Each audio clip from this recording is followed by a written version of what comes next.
هيفاء المنصور بصوت عميق وهادئ. لقد أخرجت أول فيلم لها من داخل سيارة في بلد كانت فيه المرأة تحتاج إذنا لتخرج من بيتها. ظهرت امرأة قررت أن تروي حكايتها من خلال الكاميرا. إنها هيفاء المنصور، أول مخرجة سينمائية في تاريخ المملكة العربية السعودية. نشأت هيفاء في بيت بسيط مليء بالشعر خال من الصور، في زمن كانت فيه السينما ممنوعة، وكانت الشاشات مظلمة، والأحلام تهمس همسا خلف الأبواب المغلقة. لكن الصغيرة هيفاء كانت ترى في الظلام ضوءا. كانت تختبئ لتشاهد أشرطة الفيديو خلسة.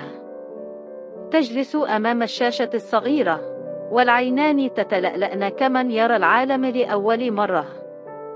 قالت يوما: كانت أشاهد الأفلام سررا، كانت نوافذي نحو العالم، كانت حريتي.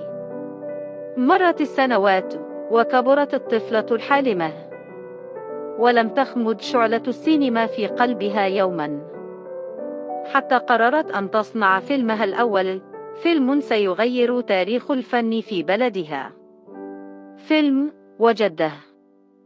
لكن تصوير هذا الحلم لم يكن سهلا.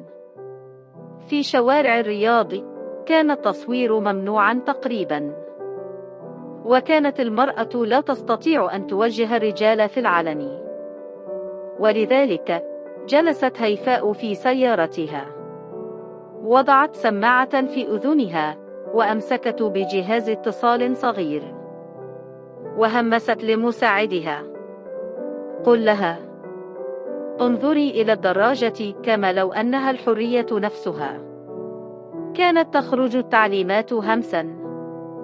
تراقب المشهد من شاشة صغيرة داخل السيارة، بينما فريق التصوير يعمل في الخارج تحت شمس الرياض. كل لقطة كانت مغامرة، كل مشهد كان تحديا للعادات والقيود. لكنها لم تتراجع، لأن القصة كانت أهم من الخوف. وجده حكاية فتاة صغيرة تحلم بشراء دراجة هوائية.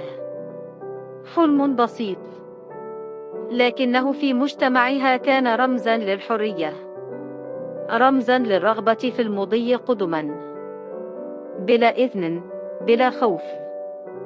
ومن خلال وجده تحدثت هيفاء عن كل امرأة حرمت من الحلم، وعن كل فتاة أرادت أن تقول: أنا أيضا أستطيع. عندما عرض الفيلم لأول مرة في مهرجان البندقية، وقف الجمهور وصفق طويلا. كانت الدموع في العيون، والدهشة في القلوب. فيلم صور في السر، أصبح رمزا علنيا للشجاعة والإلهام. ومن قلب السيارة خرجت هيفاء إلى العالم. تحدثت في المهرجانات، وعرضت أفلامها في كل القارات. تحولت من مخرجة تعمل في الخفاء إلى صوت عالمي يفتح الطريق أمام مئات النساء العربيات. قالت يوما بابتسامة هادئة: حين تروي قصتك تصبح موجودا، وحين تصبح موجودا لا أحد يستطيع محوك. اليوم تسير فتيات سعوديات يحملن الكاميرات بثقة، يروين قصصهن من منظور جديد، لأن امرأة واحدة جلست ذات يوم في سيارة، وأخرجت أول فيلم في تاريخ وطنها، من داخل السيارة إلى أضواء العالم.